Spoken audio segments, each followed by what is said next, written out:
I think there's a lot of country songs. I think I was triggered actually.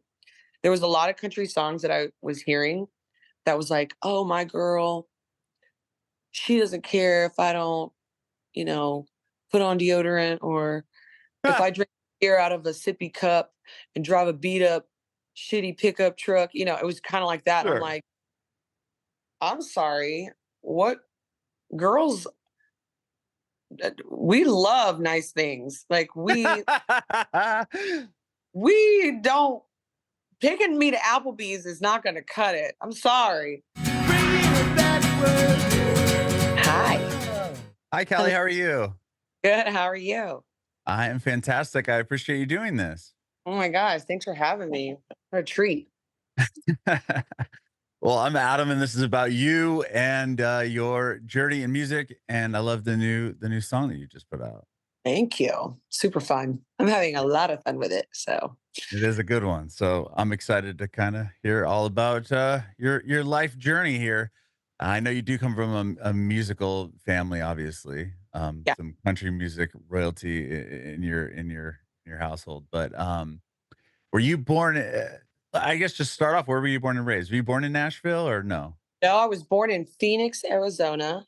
And my mom moved us to Nashville when we were like 3, or I was 3, something like Okay. that. So I really did grow up there. Brentwood Franklin area, went to Brentwood High. Did you You- really? Oh, Yeah. I live around that area right now. That's so funny. What? I moved from San Diego. Yeah. No way. When did you move there? Uh, well, we bought the place in December 2020 and moved in February 21. So pretty recent. Wow. Yeah, yeah. Love it here. It's Uh, crazy though. We moved here and then everyone's like, "Oh, you're the 10 billionth person from California that we've met that's moved here." I was Smartest like, decision you ever made. literally the best decision we ever made. No kidding. No kidding. I mean, I get why people live in California, but I understand why they live in Northern California. I don't understand why they live in Southern California, but that's neither here nor there. But because I mean, Northern California is the most beautiful place on planet Earth. But it's just so I mean, I don't know how other people live there. It's so expensive. But Nashville's great. You got there when it's already become what it's become. So you're Yeah. used I grew up there, so there's like this sad, like, it's so metropolitan, cosmopolitan, it's so city-like, it's so touristy, and it's not what I grew up with. So Right. it's a little difficult for me to be like, "Yay." I tried to buy my old Good house for back. you.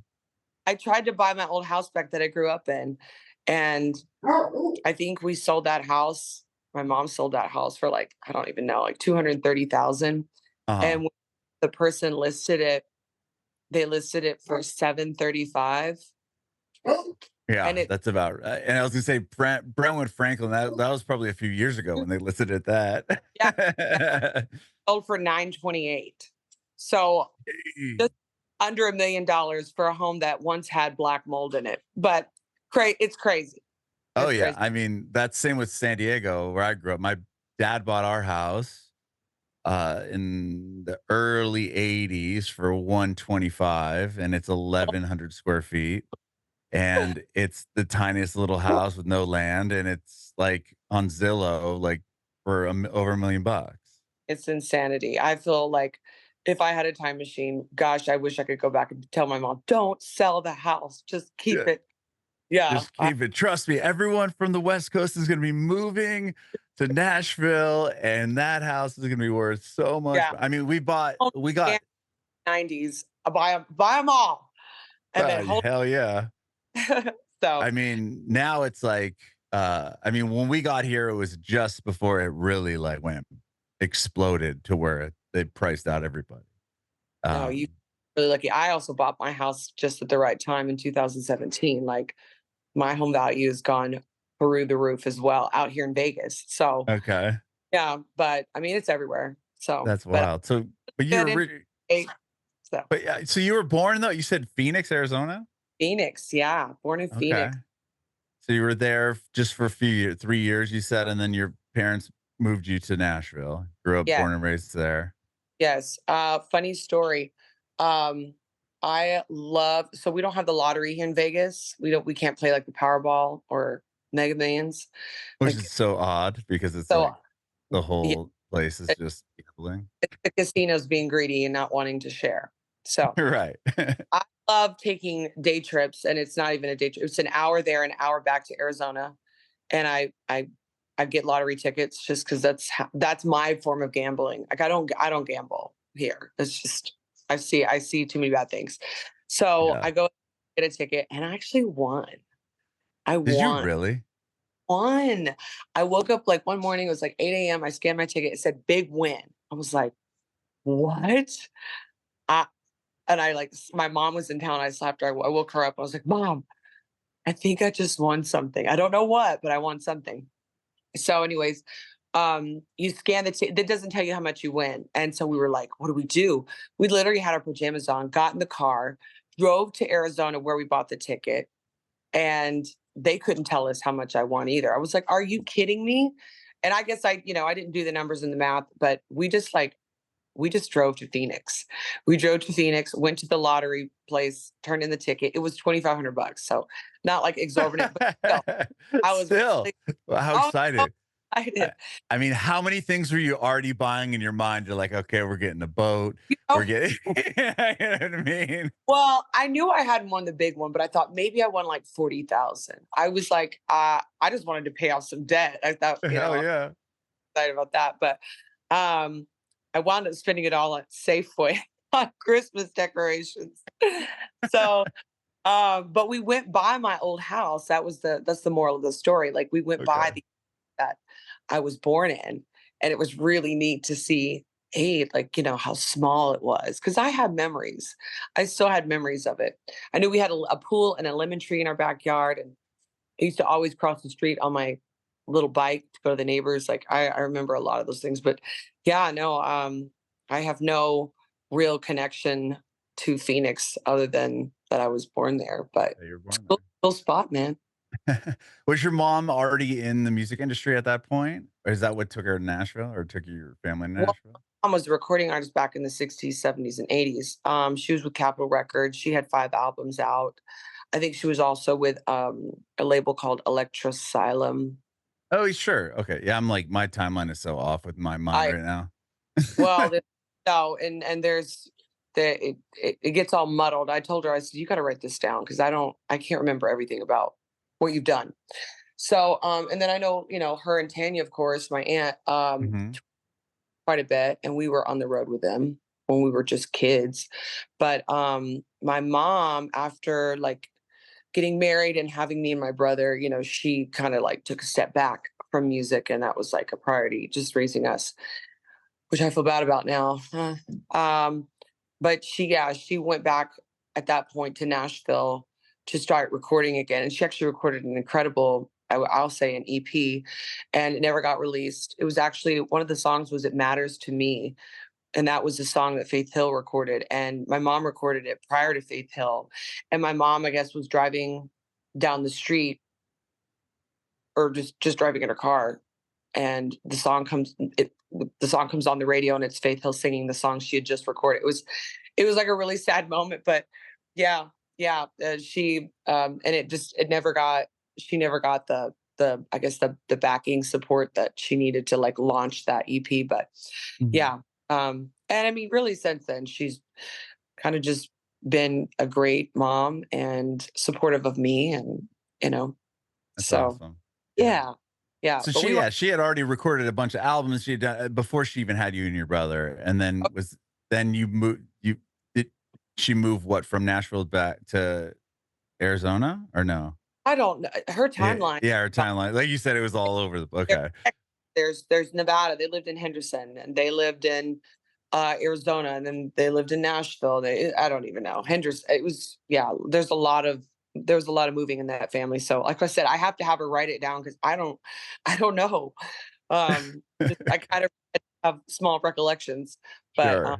yeah. But you end up in Nashville at 3-ish. Y yeah, Okay. I up there, and I grew up, like I said, in Brentwood Franklin. I lived off of Brent Haven Drive, and Okay. Um, I remember when Cool Springs was just a gravel lot. Oh, So yeah. I really, really loved growing up there. that was that was a good childhood for sure. It's a beautiful area. I mean, I love it here. But so with that, like obviously you come from a musical household. Was music something that you were always interested in? Were you singing at an early age, or Oh like how did yeah. that all? I mean, I'm getting a call right now and I'm so sorry. I hope it's not disturbing. No, it's fine. I have to do Do you this need on to my do you need to answer it? No, I don't. I don't. I want them to like get knocked off. Okay, there we go. Ah, Uh, I yeah, no, I was always obsessed with music. I mean, just obsessed. And obviously it came from my family, like doing music. mhm, And there was like this energy about it, like going on stage with them and, the crowd. I don't know. It's an energy that I wanted to be a part of. And I've always been super rebellious. I have because my mom really did shelter me as a kid. Like she wanted to protect me, and I appreciate that so, so much. But, it was like I could only listen to certain types of music, and I wasn't allowed to go to dances. I certainly wasn't allowed to talk to boys. And, just so when I got any chance I could, whether it was like on the school bus or my friends let me borrow their CDs that I could listen to. Like I wanted to submerge myself in every type of different music that I'd never heard. And my mind just like blew up. And I didn't realize that there was this incredible world of music outside of country. And mhm. so I battled with my identity as an artist for like so many years, trying to figure out what was my sound, what was my identity, what did I love? Because I loved so many things. How do I identify myself in this musical realm? And I just it took me a while, but I figured it out that yeah, my roots are country. I love country music. Um and but there's this part of me that loves so many other genres that I had to somehow figure out a way to incorporate these sounds into the songs that I was writing and the Mhm. message that I wanted to send. And just want everybody to be super happy and have fun. Like end of the day, like let's just have fun. Like there's this deep dark side of me for sure that I would, eventually love to come out, but more emotional. But I I just want to have fun. That is the name of the game for me. And if I can bring people into that, dude, that's the ultimate goal. Sure. Were you writing songs like in high school or anything like that as well? Yeah, I mean, I always was writing. Nothing ever good. I mean, my family's not a family of songwriters. They're a family of singers. Yeah, For singers. Yeah. songwriting was something I had to teach myself Mhm. and surround myself with, just, random people that wanted to write and kind of like go into figure that out. And um I don't know if songwriting necessarily comes naturally to me, but when I do write a song and I love it, I'm always shocked. Like I'm shocked. Like how did I is that is this good? Because I freaking love this song. So it was definitely a learning curve for me to be a writer, but and I don't play an instrument, which is obviously very difficult and kind of sucks. Like I didn't want to play an instrument because I mean I play guitar and I write with my guitar sometimes, but I haven't done it in so many years. I do need to. I'm starting to. I'm at the point now where I'm like I really want to pick it back up Mhm. and and go back to that. Because right now I write to tracks and beats and melodies that I hear and just create the song out of kind of thin air, which is an awesome way to do it. And I love doing it that way. But yeah, there's definitely something about connecting with an instrument that I miss. And I didn't want to play guitar because it was expected of me. That was another like it's another moment of rebellion. Yeah. Like everybody's playing the guitar. I definitely don't want to do that. I don't want to be on stage playing a guitar. Like how lame. You know what I mean? Yeah, right. My mentality is so weird. Well, But that I mean, you want to. A lot of people just rebel against you if your parents like you. They want you to do this. You're like, no, I'm not doing that. That's why it's right, interesting when I talk to artists that have parents or family members that are also successful musicians. It's like you would think like a lot of kids would be like, well, that's what my mom did. I'm not doing that. I don't want anything to do yeah. with that. Well, it's a weird conundrum because obviously want to do what my mom and my aunt did, but I got to do it in my own way, you know. And Right. they regretted. They were like, "We regret not learning an instrument," and they didn't want that for me, and I get that. Okay. But yeah, I think people in the industry were the ones more like, "Oh, you need to learn to play the guitar." I'm like, "Oh yeah, I do." Excuse me? But I do actually. I'm at the point now where like I really do want to learn to get back into it. I mean, I can play, I just don't play well. And I don't know if you'll ever see me play it live. But yeah, I I have my quirks, I guess I'll say. So once you graduate high school, are you pursuing music? Is that like what you wanted to do? Like You were you know, I tell this story all the time, but I wasted so much time doing beauty pageants. Oh my God. I I saw that you were like Miss America, right? Or oh Miss Teen no. America or I made something. it. It's so cute. No, when I was 15, I won Miss Teen All American. It was a national pageant Same out of thing. Miss of Teen America. whatever. But you know, looking back, it was I definitely got a lot of good things out of doing it, but at the same time, there was a lot of time wasted where I could have been writing or honing my craft or doing something musical as opposed to being Mhm. on the treadmill trying to be skinny. So after high school, I was kind of like I knew I didn't really want to go to college. I'm not a study person. I'm not a school person. I've never hated school. Hated it. I just wanted to do music. Like I always knew that's what I wanted to do. I just didn't know how I was going to do it. But I thought, oh, maybe I'll go to Belmont. Maybe I'll, do that. And then I was like, even at a young age, I knew I didn't want college debt. Like I knew that Smart. I didn't want that. So I found this program actually at Columbia State Community College in Franklin, and Uh-huh. it was a commercial entertainment program. And they had everything, and they still probably have the program. And I encourage anybody that wants to be in music, no matter what kind of music you do, you should go to this class, this program. I did a full year. It was a certificate program, and we danced, we sang, we learned music theory, we learned MIDI. I mean, it was awesome. Did I put my best effort into that? No, but I was enjoying the experience and the people I was around, and that was a really interesting, wild time for me. But the part of the whole thing was that in order to pass, you had to go on X amount of auditions. So one of the Uh-huh. auditions for Dollywood, and I got the job. Oh, So really? yeah, What were you doing at Dollywood? So, like performing on as like yeah. a one of the bands that play there or whatever? It was a show called Country Crossroads, and it was the first. I was the original cast of that show. I think it's still going today. If I'm not mistaken, I think Lainey Wilson was also in that. I, Really? I think, yeah, that Wow. I think somebody told me that. I was like, oh my gosh. But I was only there for the first summer, and then I did a Christmas. I did one of their Christmas shows, and then I was like, peace, got to get out of here.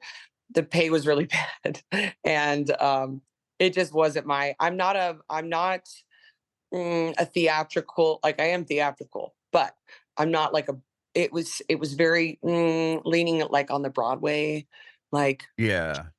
side of things, and it was fun while it lasted, but I knew it wasn't for me. I was like, okay, this has been great. Like I need to get back to Nashville and start recording my own stuff. Right. Did you have to move to Pigeon Forge? That must have been a I kind of did. a I had to move it's to not close, no, right?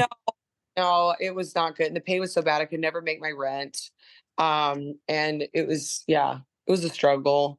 And I knew I had to get out of there, but it was my first time away from home. So it was like I was just like ready to let my freak flag fly. So I was having fun, and but it was really it was like, oh, I can't survive on just making this kind of money. I have to go make big money to Yeah. do the things I want to do. So yeah, I moved back and I started working with a producer and a co-writer. doing like electronic rock, because that's really where when I say I was rebellious against country music, I was totally rebellious.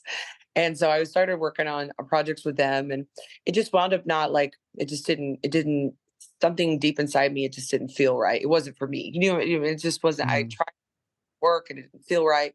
And so I stopped working on that. And ever since then, just I was like working in Nashville as a bartender and a cocktail waitress and just writing. I was with a publishing company for a little, maybe a year, Mhm. writing songs and just trying to figure it out, man. And then I was on The Voice, and Yeah, then after I The do Voice, that. I was like, it was. Oh, I was like the universe saying, "You got to get out of Nashville and spread your wings and see what else is out there," because it felt like I was at a standstill, even after I had been on the show. And but I was like, okay, I'm going to utilize this opportunity to capitalize on and go and figure out what I'm doing. And I moved to Vegas, and it has been the greatest decision of my life. I am the very best version of myself, as an artist and as a human being, and I absolutely just feel like I've got you know, my finger on the pulse of what I'm going to do. It feels really good. It when you're performing 6 nights a week, man, you kind of figure that you kind of have to figure it out. Yeah. Why'd you choose Vegas? Just because you knew you can get on stage a lot or play a No, lot or yeah, I mean, well, okay, so my battle partner Ryan, he was my battle partner on The Voice. We became good Uh-huh. friends, and he lived in Vegas, and he'd been doing this Vegas circuit for, I think 7 years at the time, 7, 9 years. And I would just called him one day and I said, I am miserable. I am so miserable here. No, there's nothing here for me. I I I really don't know what the next step is after this show. It felt really like I was drowning. And he was like, dude, just why don't you just move out to Vegas and start performing? You're gonna be great. And I was like, I literally had nothing to lose. So I worked like another 6 months at this barbecue restaurant and saved up like $1,000 and loaded up what I could in my car and found this apartment sight unseen.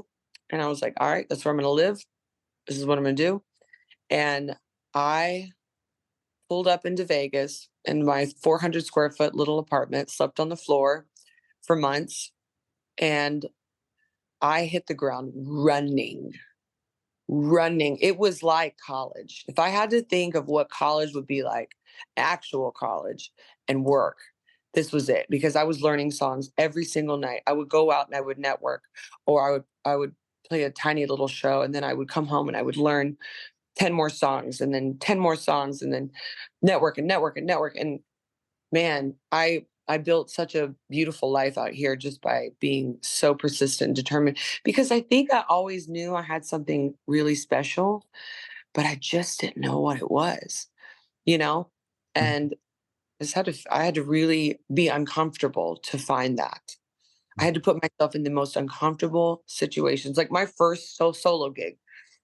Because right now I sing to tracks, and I do that because I make more money doing that. I have more freedom to do the songs that I want to do. I don't have to worry about anybody being on time, or knowing the material, or it's very freeing, and it's a great show regardless. And I remember the first gig I did like that. I just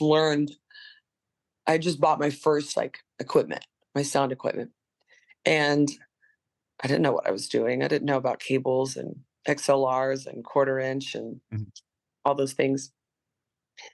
And I thought I'd gotten all the right stuff. So and it was busking. I was busking down at the link, and I was hired to do it. I wasn't just like, I'm going to show up and sing today, but Okay.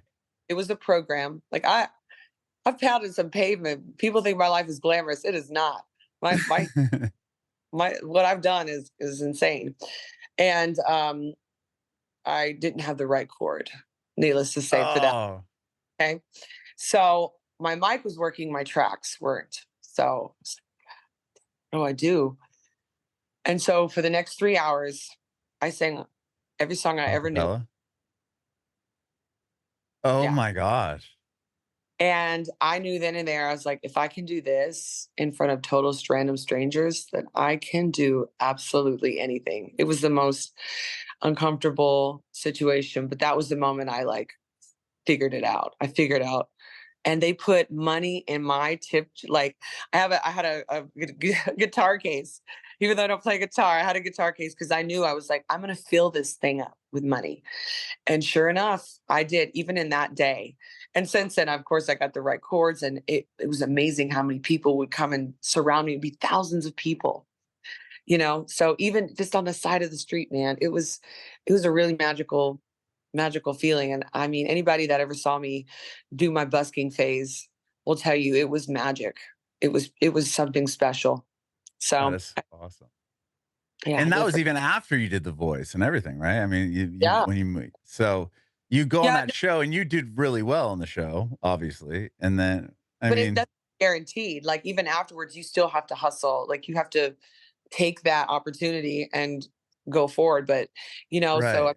it was like, yeah, I was working as a busker, and then my name started to get dropped and started to create this buzz, and I would start playing at casinos, and then I'd play at corporate events and private parties, and people got to know me, and then soon, my calendar filled up with so many days of performances. It was more than I could actually do, and it was a beautiful thing. But boy, I got wore out, and it's still hard to find.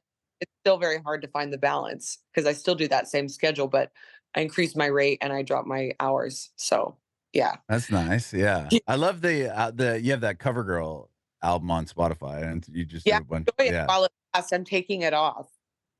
Oh, you are? I'm so. I think it's okay. I think it's good.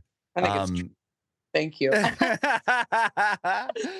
You know, uh, the only good stuff. Well, me and May and Ryan actually recorded it. My buddy, like I said on the voice, he recorded it for me, and he was, learning production, and he's actually really, really, he's like so talented, and probably one of the most talented people I've ever known. But I mean, it was kind of in the middle of him learning that skill, and mhm, so it's good. But I just made it for the fans to give something away to them. So mhm. um, yeah, I think I might take it down and just leave just put Dreams up as a single and just leave it that way. But Okay. yeah. I think it's cool. I was gonna say the ones that I like will definitely get taken away then. I mean, I think that's a I'll great one, the Dreams cover, but I think the Royals cover is good, the Kings of Leon cover is good. You're a doll. You're a doll. Just yeah, I think most artists probably would look back at their old stuff and go, "Oh my god." Like Right. I know a horrible. lot of people take it down, but I think Yeah. it's Well, cool that which is like, okay, I do a lot of covers at my shows, but like I want people to listen to my music. 100%. No, I understand for sure, yeah. Uh, I probably need to like maybe mute it. I just need to mute it for a while. So my original stuff can be the forefront. But thank you. I really am glad you like that. That's really nice. Yeah, I think it's really good. And then so because Dandelion and the newest one, Country Couture, the newest, those are the two that you have out. Those are your records, right? There's just those Yes. two are that are out now. Yeah. I'm just releasing singles right now. Okay. And Country Couture and the next two songs that I release were, kind of my baby child songs. And all with music videos, and I definitely can't wait for those to come out. It shows my personality because somebody can listen to the song and be like, she sounds fun and this is a fun song, and her lyrics are super quirky, and but I don't people we're such a visual age that Mhm. like having that visual I think is going to help people connect with me a little bit better. Mhm. So I'm excited for them to see that. Um, and as of now, July 5th is when the Country Couture music video drops. So Really? Okay, yeah. cool. Yeah, I was watching your like Instagram reels and stuff. You're teasing it, but I'm like, when's I didn't, I Well, didn't we know if I had missed it. there. Yeah, we're kind of like, is this the right date? So honestly, that date might change. I'm not even joking. Like, and that's what's great about being an independent artist. Like, I could Do whatever do you want. whatever I want. So I Yeah. mean, if it like I'll be sure to blast it when I know for sure an exact date. But yeah, for Love it. now For now, it's July 5th, but we're not sure. So Okay. Well, tell me about those. At least those two songs, were those written? Did you record them in Vegas? Did you do everything still there? Did you go to Nashville? no, my producer, I would go right with them. My producer PK, and then his full name is Gahara PK Degadensi. And then his girlfriend is Trisha Batani, and we're all they're my co-writers, and for the last like 5 years, and he was my producer, and we wrote a ton of different songs, and that just is how it kind of goes. Obviously, Hmm. you write songs, you record them, and you go, which one feels like the right thing, and it wasn't like we released Dandelion just because I wanted to get something out there. I wouldn't say it was like the greatest song that represents me. It was just a fun song or an idea we had, and we wanted to record it and get it out there. And it's catchy and it's cool, and a lot of people that love that. But it's been such an important thing for me to get out the real me. Like what is that? And it wasn't until 2020 we wrote Urban Cowboy during the pandemic, and that's the second single coming out. And then in 2022, I was in Nashville taking a break from Vegas. I needed a minute. You know what I mean? Hmm. I wrote Country Couture on my mom's patio, and then brought it back to Vegas. And my producer came out. We recorded it here at my home actually, and Wow. he's just that good. He don't need no big studio. He's good. So we recorded it here and tweaked it, and it's just I love that song. It's super funny and fun, and it's definitely a side of my personality. I wanted people to know. I think there's a lot of country songs. I think I was triggered actually. There was a lot of country songs that I was hearing that was like, "Oh, my girl, she doesn't care if I don't, you know, put on deodorant, or if I drink beer out of a sippy cup and drive a beat up shitty pickup truck." It was kind of like that. And I'm Sure. like, I'm sorry. What girls we love nice things. Like we don't taking me to Applebee's is not gonna cut it. I'm sorry. Maybe we've been together for a hot second, but you can't, but yeah, I was like, no, no, no. I want everybody to kind of like shoot for the moon, and Yeah. maybe star, the whole saying. You got to want a little bit more out of life. I think that's an important thing. You got to keep wanting more in a healthy way, but also be extremely humble. Like know your roots and know your humility, and um, yeah, that's a Country Couture. Was kind of was a big part of like just me feeling kind of like, dude, take me on a date. Like one of my lines is like, uh, never said my love don't cost a thing, so don't propose without a diamond ring. Like you I better love that. step it up. Being bougie wasn't my intent, but I'll take it as a compliment. Just a little bit of sass in there, and that is who I am, for sure. But uh yeah, there's just two sides to the coin, man. And well, two sides, there's many sides. I mean, people, um, I don't know. Sometimes I like to be glamorous. Sometimes I like to look like a bum. Sometimes, I want to be chic and elegant, and other times just want to be a country girl. So it's just all about like making people feel like they're allowed to be more than just one thing. I love that because it's funny that you brought up, you do hear that a lot in country, right? It's just like, oh, this truck and that. And then when I was watching or when I listened to the song, and I was like, wow, this is really creative. Like, because yeah, we're country, but I want nice like country couture, I want just the way you put it together. I was like, damn, that was really brilliant. Thank you. Yeah, I mean, like, just because we country don't mean we don't want no. I mean, can we at least get a King Ranch pickup Uh, truck? In what's up? Yeah, I lean more towards like the Duttons. Well, that's more my style. That's more your speed. Love me some Beth. Yeah. But yeah, I'm tired of the whole, I feel like it's drilling into our brain. Oh, we're supposed to be okay with mediocre. Oh, okay. Like that's what guys want from us. No. No, no, no. If you like something nice, you better be proud that you like that something nice. And so, yeah. Cracker Barrel ain't gonna cut it this time. No, come on now. Let's step it up. Also, girls too. But I want the guys to like it too. I want them to want more. I want, don't be settling, for less than what you feel is what you deserve, and be different things. Don't just feel like you have to be one thing, shoot for more. Just shoot for more. That's all it is. Yeah, if you want the nice things, go work really hard for them. Like I don't Mhm. have, like I talk about, even though I love my Christian Dior, deep down I'm Country Couture. I mean, I don't have a lot of Christian Dior. Like I don't have that kind of money, but I want it, and I'm Right. working hard for it.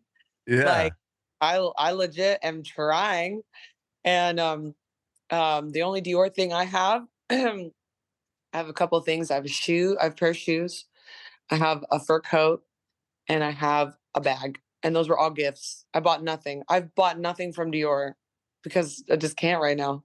But that's okay. I will one day. I love it. Can you tell me about the music video? This will probably come Yeah. out after the video. Oh gosh. Oh, it is? Okay. The music video is so much fun. I think if music doesn't work out, I'm gonna be a visual director, a video, I don't even know, because it was literally my cup of tea. I enjoyed it so much.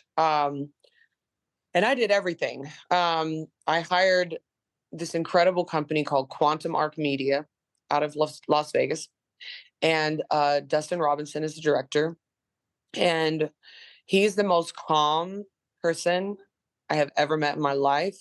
That is so funny and so sweet and genuine and very good listener and has no ego at all.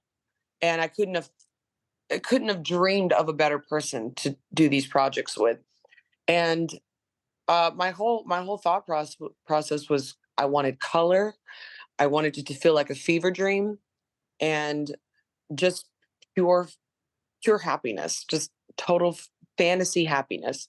And so there is a beautiful I think it's 1951. Oh, I think it's a Chevy pink pickup truck in this video. Oh, is That that we the one that your mom? You have a picture on your Yeah, Instagram or something where your mom's in it? on Instagram. Oh God, that thing is so precious. Oh, That's a the rad la- truck. the lady that let us use it is fantastic. I hope everybody follows her. She's just a really sweet lady, and the truck is really special, and her story is really special. She's been in the Las Vegas industry, um, entertainment industry for years. Excuse me. And I wore for that music video. I had 32 different outfits that I changed into. Now, not okay. So not 32? Holy yeah. crap. So not all of them actually made the cut because of some editing issues, but if it had, man, that'd been amazing. But there are a lot of outfits in that, and it ranges from all different kinds of looks. And I have Chippendales dancers in the video. Oh, My that's buddy, funny. yeah, they're good guys, and they make a cameo. I make a reference to Marilyn Monroe, of course. You know, Diamond's our girl's best friend and Material Girl, and Audrey Hepburn. I do a little nod to her. And one of the scenes, I'm on roller skates. The other ones, we're shooting off fireworks with sparklers. It's just I mean, it's confetti cannons. Oh, there's two locations. One was in the desert at this shooting range, and then the other one was at the Havana Room at the Tropicana. And Oh, the wow. reason why that is special because they just tore the Tropicana down. Oh, S was reading about that. That's Yeah, wild. they're building a baseball field. Oh, yeah, because you guys got the A's. I love it, but then they didn't have to tell, "Dude, can't you keep There's any" plenty of space, right? You're in the like, middle of the desert. so much space outside of Vegas. Red Rock is huge. Go build it there. So yeah, they tore it down. So it's a pretty iconic music video now because of that. And it's just it's really sad that room is gone. It's weird because I feel like, oh my God, I was just there. So That's weird. They're it putting the baseball stadium on the strip. makes no sense. Baseball Honestly, doesn't seem like one of those sports that that makes sense that it's there. we have a baseball stadium in Summerlin, and I don't know. I mean, I know I think it's AAA and not, Oh, that's small. It's like the Sounds here in Nashville. Like yeah, this stadium is like way small, but but like, couldn't you have just upgraded that one? That would have been awesome. There's plenty of space out there. Yeah, I mean, man, I don't get it. You look at some of the way these casinos were designed, you're like, I don't want to point no fingers, but this is dumb. This is super mhm. dumb. Makes absolutely no sense the way it was set up. And you're like, I gotta walk half a mile to get to this thing. Crazy. Vegas is funny. But yeah, the video was just the most magical experience of my life. And then I knew, like, immediately after working with Dustin and the Quantum Art Media Group, I was like, okay, we're gonna do the rest of these because I didn't know how it was gonna go. I was like, Mhm.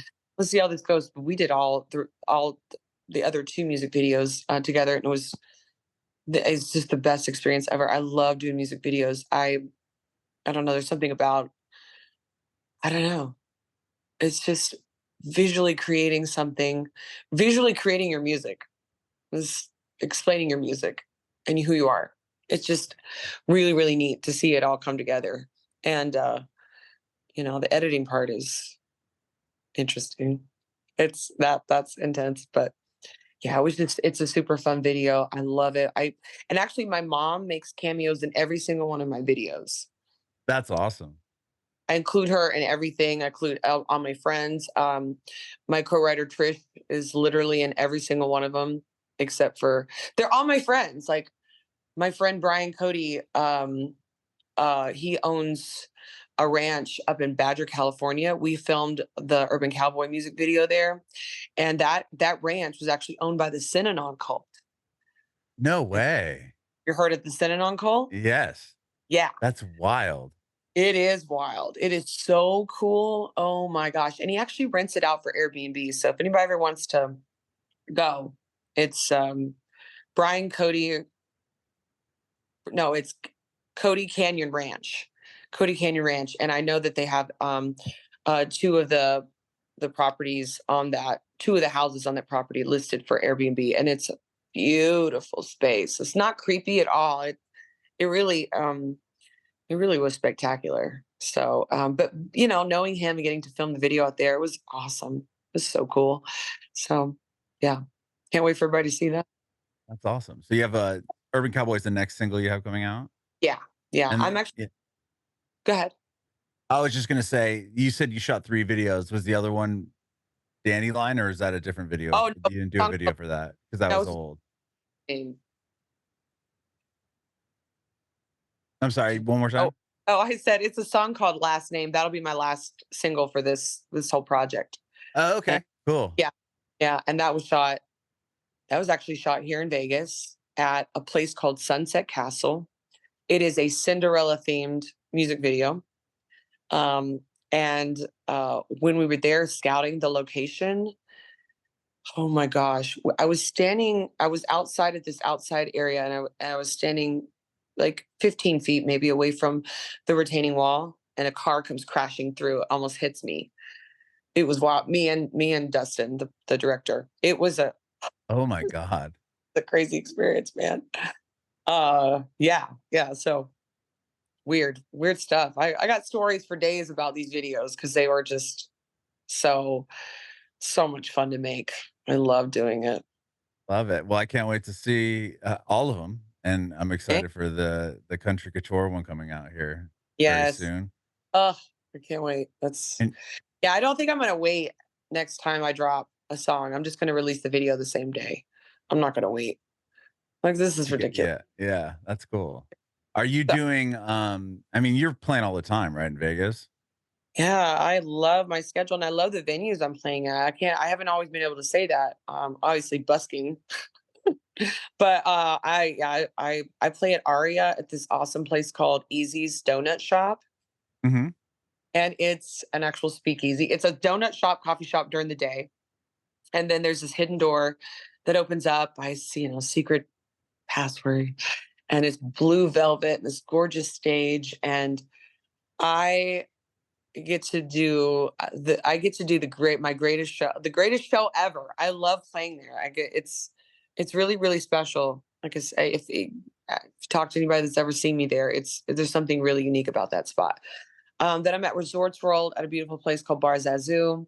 And then upstairs at their lounge, it's like the biggest. It's on the 66th floor of Resorts World, and you can see the entire all of Las Vegas from there. And Wow. get to go on the balcony, and I get to walk around and sing to everybody and dance. It's so much fun. And then I play some local places around town called Basilico. It's in Summerlin. It's a beautiful Italian restaurant, and some local watering holes. And uh, where else? I'm at Delilah, which is a very exclusive place at the Wynn. Mhm. It's very bougie. And yeah, and I do a lot of like private events, corporate stuff. I definitely want to travel more. Like that. Oh, that is the goal. So I'm meeting with I've got the guy I'm working with, he's my MD and now my drummer, and he is MD for Wayne Newton. I did a show Really? I, Whoa. I did a show for Wayne at Delilah's a couple months ago, and I met Mark. His name is Mark Adkins, and he's a fantastic person. And he loved what I was doing. He just heard Country Couture and was like, "Wait, what? What are you doing? Like, who are you?" And then he finally got to come see my show, and he's like, "I get it. I get it now. I totally get it." And I was so happy to hear that. So he and I are going to be putting together the band because, like I said, I only do tracks Right. for financial reasons. And the thing is too, I didn't want to waste my time putting together a Vegas cover band to just Mhm. do Vegas shows like everybody else does and not make as much money and all that stuff. So it was just a lot of work that I didn't want to do. um, so we're putting together the Cali Tucker band. So it's my original show. So when I'm doing festivals and touring, this is the show you'll see, you know. Mhm. And that's exciting. I mean, being able to have somebody to help me put together this band where I don't have to worry about these idiots. Sorry, but most musicians are so, oh my god. But I guess they could look at me and say, "Well, you're the idiot. You don't even play an instrument." So I take it. I take it on the chin. It's fine. It's fine. But no, we got some good players. Jeff Krantz, who you'll see in the country music or the country couture music video, he is my guitar player, and he plays on the record. And I've known, actually, it's funny, like I knew him when I was bartending and cocktail waitressing at Rebar in Nashville. And Wow. now he's here in Vegas doing his shows, and he's an awesome artist all on his own. And I'm just like, man, I've known you for how many years? It's insane. So now we're working together. And it just never seemed like, if you had asked us back in the day if we'd ever be in Las Vegas putting together shows and doing like, no, that would have Right, never. right. No way. What a wild twist. So yeah, yeah. There's a Amazing. lot. Work with a lot of good people, and it's just so much fun. Yeah. I'm Love hoping it. I can land a super hot dude from all this. Just Well, kidding. I appreciate your time, Callie. Thank you so much for Oh, doing this. you are so sweet, Adam. Thank you so much. Of And course. I do have one more question for you. I want to yeah, know if you have any advice for aspiring artists. yeah. I keep saying the same thing. Like I told you before, um, be uncomfortable. Get in the most comfortable scenarios where you're singing or you're nervous, and do it. Just do it. I don't care if you mess up. Messing up is the greatest thing you can do. If if you hit a wrong note, if you forget the words, if you forget how to play the guitar in the moment or piano, like whatever it is that you do, just continue to mess up and be uncomfortable, because the more you do that, the more you're going to figure out who you are and how not to do that again. Bringing it backward.